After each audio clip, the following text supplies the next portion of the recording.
बड़ी खबर, केशकाल घाट में सड़क मरम्मत के कारण 4 से 10 नवंबर तक बंद रहेगी भारी वाहनों एवं ट्रकों का आवागमन।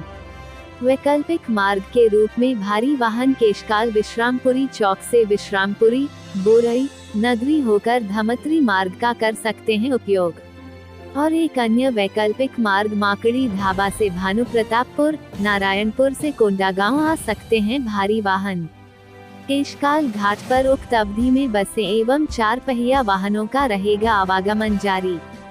राष्ट्रीय राजमार्ग 30 के आपक बता दे, केशकाल घाट पर सड़क मरम्मत कार्य को निर्बाध गति से संचालित करने के कारण आगामी 4 से 10 नवंबर 2022 तक उक्त मार्ग पर भारी वाहनों का आवागमन प्रतिबंधित रहेगा। इस दौरान जनसाधारण की सहूलियत के दृष्टिकोण से बसों तथा छोटी चौपहिया वाहनों एवं दुपहिया वाहनों का उक्त मार्ग पर आवागमन जारी रहेगा। केशकाल घाटी उक्त मार्ग बस्तर संभाग के एक बड़े हिस्से में आवागमन का सबसे प्रमुख रास्ता है और इस क्षेत्र में परिवहन के लिए अति महत्वपूर्ण सड़क है। इसे मद्देनजर रखते हुए उक्त मार्ग के अलावा भारी वाहनों एवं ट्रकों के वैकल्पिक आवागमन सुविधा हेतु केशकाल विश्रामपुरी चौक से विश्रामपुरी बोरई नगरी होकर धमतरी तक पहुंचने का व्यवस्था निर्धारित की गई है। इसके साथ ही एक अन्य वैकल्पिक मार्ग के रूप में भारी वाहनें और ट्रकें राष्ट्रीय राजमार्ग पर स्थित माकड़ी ढाबा से भानु प्रतापपुर, अंतागढ़, नारायणपुर से होकर कोंडागांव पहुंच सकती हैं। लोकल खबर से हमेशा अपडेट रहने के लिए अभी हमारे बस्तर न्यूज यूट्यूब चैनल को जरूर सब्सक्राइब करें।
आज समय विशेष में बस इतना ही। कल फिर हाजिर होंगे नई खबरों के साथ। मुझे इजाजत दीजिए। नेहा श्रीवास्तव, धन्यवाद।